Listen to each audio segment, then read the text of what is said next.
Lisons ensemble Acte 7, le verset 8. Et nous allons le lire dans la version français courant. Puis Dieu conclut avec Abraham l'alliance dont la circoncision est le signe. C'est ainsi qu'Abraham circoncit son fils Isaac le 8e jour après sa naissance. De même, Isaac circoncit Jacob et Jacob circoncit les 12 patriarches. Amen. Pour mieux comprendre en fait cette alliance de la circoncision, je vous recommande de lire vraiment le livre de Genèse 17. Tout ce chapitre 17 de Genèse pour vous permettre de mieux comprendre vraiment ce concept de la circoncision, cette alliance de la circoncision. Mais en quelques mots, je peux vous dire, lorsque Abraham va avoir 99 ans, donc 99 ans, Dieu va lui apparaître. Et Dieu va lui dire, je vais faire de toi le père d'une multitude de nations. Et Dieu va changer son nom. Il dit, tu ne vas plus t'appeler Abraham, mais tu vas t'appeler Abraham. Parce que tu seras le père, tu es le père d'une multitude de nations. Et donc, Abraham, comme signe de cette alliance qu'il avait avec Dieu,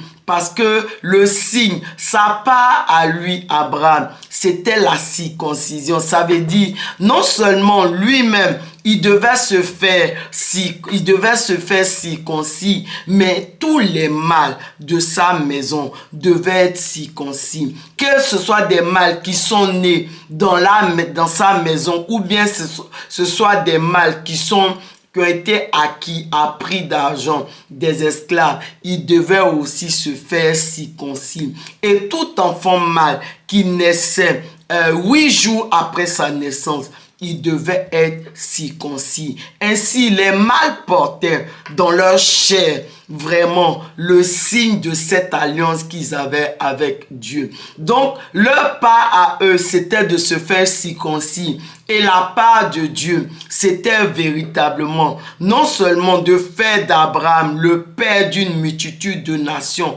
mais de donner à Abraham et à sa postérité cette terre de Canaan dans laquelle Abraham vivait comme un étranger. Amen. Et Dieu va également changer le nom de sa femme Sarah, qui s'appelait Saraï. Elle va maintenant s'appeler Sarah, parce qu'elle sera également la mère d'une multitude de nations. Et que tout mâle qui n'était pas circoncis, il avait violé l'alliance avec Dieu. Et donc vraiment, il était chassé hors du peuple de Dieu. Amen. Et donc, mes bien-aimés, les patriarches, ils ne vont pas s'arrêter seulement à cet aspect. Parce que non seulement ils vont circoncire leur fils, mais ils vont également s'appliquer, enseigner à leurs fils, à leurs enfants, vraiment la parole de Dieu, les principes de Dieu, les commandements de Dieu, de sorte à les mettre en position eux aussi d'entrer en alliance avec Dieu. Parce que Dieu a dit à Abraham, je serai en alliance non seulement avec toi, mais avec ta postérité après toi. Donc, pour que véritablement leur postérité entre également aussi, comme Dieu l'a dit, dans cette alliance, les patriarches se sont appliqués également à placer leur postérité en situation d'entrer dans cette alliance avec Dieu. Et cela se fait par vraiment l'enseignement de la parole de Dieu. Ils ont enseigné la parole de Dieu à leur postérité. Amen.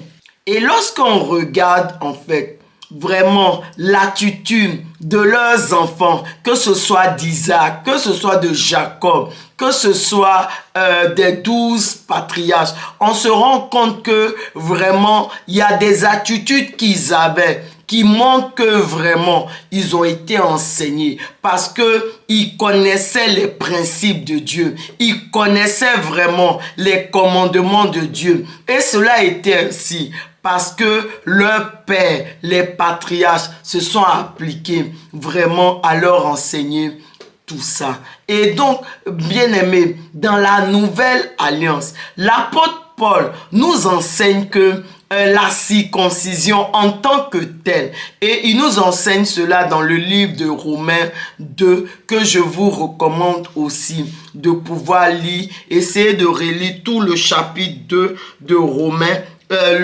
Romains, le chapitre 2, normalement c'est à partir du verset 25 jusqu'au verset 29, mais vous pouvez prendre le temps de vraiment lire tout ce chapitre de Romains 2 pour mieux comprendre en fait vraiment ce que ça représente pour nous, la circoncision dans la nouvelle alliance. Et l'apôtre Paul, en quelques mots, nous explique que cette circoncision dans la nouvelle alliance, elle correspond pour nous véritablement à l'obéissance de la parole de Dieu, à l'obéissance des principes de Dieu. Parce que Paul nous explique que si un juif, en tant que juif, s'il ne respecte pas les lois de Dieu, la parole de Dieu, alors sa circoncision revient à une sorte, c'était comme une sorte d'incirconcision. Pour dire que effectivement, la circoncision véritable, c'est vraiment l'obéissance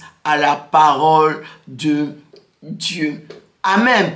Et cette circoncision, dans la nouvelle alliance, nous la portons dans notre cœur. Ça veut dire c'est la circoncision de notre cœur. Parce que, effectivement, Dieu lui-même, parce que cette circoncision, ce n'est pas une œuvre humaine, c'est une œuvre spirituelle. C'est Dieu lui-même qui vient nous circoncire. Mais pour cela, il faut que nous-mêmes, nous disposons à cette circoncision. Parce que Dieu vient enlever en nous vraiment la chair. C'est le dépouillement. Nous sommes dépouillés de notre chair, de tout ce qui vraiment est contraire à la parole de Dieu, pour marcher véritablement selon l'esprit. Parce que lorsque nous sommes circoncis, nous n'agissons plus, nous ne marchons plus selon nos propres désirs, les désirs de notre chair, ce que j'ai envie, ce que je veux, ce que je désire.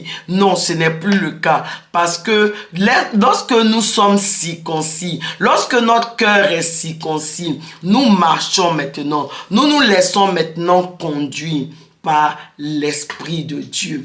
Et non seulement nous faisons conduire par l'Esprit de Dieu, mais nous, en tant que véritablement serviteurs de Dieu, servants de Dieu, vraiment, tout comme les patriarches, nous devons également enseigner nos enfants, pour que eux aussi puissent entrer dans cette alliance avec Dieu. Nous devons les mettre en position, eux aussi, de servir l'Éternel, d'entrer dans cette alliance avec Dieu. Et comme les patriarches l'ont fait à leur époque, nous devons enseigner la parole de Dieu à nos enfants. Nous devons vraiment aider nos enfants vraiment à connaître Dieu. Et vraiment, nous devons les conduire à Dieu. Nous devons leur enseigner la parole de Dieu, les principes de Dieu, les commandements de Dieu, de sorte que nos enfants après nous puissent véritablement eux aussi servir le Seigneur. De sorte qu'il y ait toujours sur la terre des hommes et des femmes qui servent Dieu de façon vraiment dans la crainte et dans la véritable connaissance de son nom. Élevons la voix ensemble et prions. Merci Seigneur pour cette alliance que tu as établie avec nous. Alors que je te prie, Seigneur, fortifie-moi à continuer, Seigneur, à marcher dans cette alliance avec toi, à continuer à t'obéir, à obéir à ta parole, à obéir à tes principes. Mais Seigneur, je te prie aussi, Seigneur Jésus, que véritablement mon cœur soit circoncis. Viens circoncis mon cœur. Viens enlever en moi tout ce qui n'est point à la gloire de ton nom, afin que toute ma vie, Seigneur, je m'applique à t'aimer, à te servir fidèlement dans la crainte et dans la véritable connaissance de ton nom. Seigneur, je te prie également, Seigneur, fortifie-moi. Seigneur, parce qu'il ne s'agit pas seulement de moi, mais il s'agit aussi de mes enfants. Seigneur, fortifie-moi à véritablement conduire mes enfants à toi. Seigneur, aide-moi à leur enseigner ta parole, tes principes, tes commandements, de sorte que véritablement, eux aussi, à leur tour, Seigneur, ils puissent te servir fidèlement dans la crainte et dans la véritable connaissance de ton nom. Et qu'ainsi, Seigneur, il y ait toujours une génération qui te serve, Seigneur, sur la terre. Merci, Seigneur Jésus. Amen.